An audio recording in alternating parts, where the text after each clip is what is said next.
This is my full push day workout. Chest, shoulders, and triceps, all in one science-based routine. I'll show you exactly what I do, how I structure it, and why each movement matters. If you're trying to build a well-rounded upper body, this is for you. And stick around, the way I finish this workout always surprises people. I always start with a quick warm-up, and honestly, it's non-negotiable for me. I hit 5 minutes on the incline treadmill just to get my heart rate up. Break a light sweats and get the blood flowing. Then I do some dynamic shoulder circles. This primes the rotator cuff, which is key when you're pressing heavy. Going into a barbell bench cold is just asking for joint issues or reduced performance. Think of the warm-up like changing your nervous system. Once it's primed, you'll press smoother, feel stronger, and stay injury-free. First up is the barbell bench press, the cornerstone of my push day. It's not just a chest movement. It hits your front delts, triceps, and even your lats and core if you're doing it right. Set 1 is a feeler at 155 pounds. Then I move to 215 and hold 225 for my final 3 working sets. This 5x5 structure helps me both strength and volume, which is key if you're trying to grow your chest over time. I focus on a low eccentric, that's the lowering phase, because that's where most of the muscle damage happens, which equals growth. My feet are firmly planted for leg drive. My glutes stay tight, and I keep a controlled arch in the low back. Grip is just outside shoulder width, and I aim for around 45 degrees at the elbow, not flared out. I rest 2 to 3 minutes between sets to let my nervous system recover and keep my output high. It's not about rushing through this, it's about moving heavy weight with perfect form. This sets the tone. After that, we should focus to the upper chest with the incline dumbbell press. I use a 45-degree bench and do 4 sets of 12 reps, starting at 25 pounds and working up to 40. Now, why dumbbells? They allow a greater range of motion and independent movement of each arm, which helps fix imbalances and hits more stabilizing muscles. I focus on a deep stretch at the bottom, pausing for a second before I press the weight up, directly over the clavicle. This isn't a fast bouncy press. I'm staying in control the whole time, keeping constant tension on the pecs. Make sure your elbows don't flare too wide, and don't let your wrists collapse inward. It's all about control, stretch, and the mind-muscle connection at the top. This is one of my favorite chest isolation movements, the one-arm machine pec fly. I'm doing 4 sets of 10 with 100 pounds, focusing on the slow, controlled reps, and really dialing in that mind-muscle connection. I like using the machine for this because it keeps everything stable. No extra movement, no setup issues. It lets me lock in and just focus on squeezing the pec as hard as I can. Doing it one arm at a time also helps fix strength or size imbalances, and I feel a much stronger contraction when I train each side separately.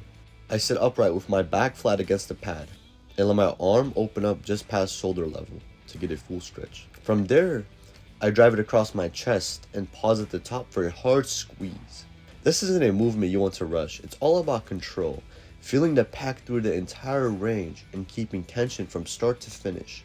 And when you do it right, the pump hits different. It's insane. Next, we hit shoulders with the dumbbell shoulder press, 4 sets of 12. I start at 20 pounds and move up in 5-pound jumps, finishing at 35s. I like using dumbbells because they allow for more natural range of motion. Plus, they hit the stabilizers better than a barbell. I sit upright with my feet flat, core tight, and avoid arching my back. The key cue here is to drive the dumbbells up and slightly in, not directly overhead, to keep the tension on the delts. This movement mainly targets the anterior and medial delts, and by controlling both the press and the lowering phase, you build density and control. And again, it's not about ego lifting. The goal is clean reps, full range of motion, and constant tension. To isolate the side delts, I go with the one-arm cable lateral raise, 4 sets of 10 at 30 pounds. I like using cables because they keep constant tension on the muscle, especially at the bottom, where dumbbells usually lose it. I set the pulley to the lowest point and stand slightly angled away from the machine. I keep my arm straight the entire time, no bend at the elbow, and raise it smoothly to just above shoulder height. The key here is to lead with the wrist in line with the shoulder, not the hand drifting higher. I keep my torso still, avoid using momentum, and really focus on a clean, controlled motion, both on the way up and the way down. You don't need to go heavy here. This is all about precision. When you hit it right, the side delts light up fast. That's how you build those round-capped shoulders. Finally, we wrap up with triceps rope pushdowns for 4 sets of 10 at 70 pounds. This is a classic finisher, but I treat it seriously. Good form, focused reps and a strong contraction at the bottom. I keep my elbows locked in tight at my sides, no flaring, and push straight down. At the bottom of each rep, I flare the rope apart and squeeze the triceps hard for about a second. That slight movement at the bottom, that external rotation, helps fully shorten the long head of the triceps.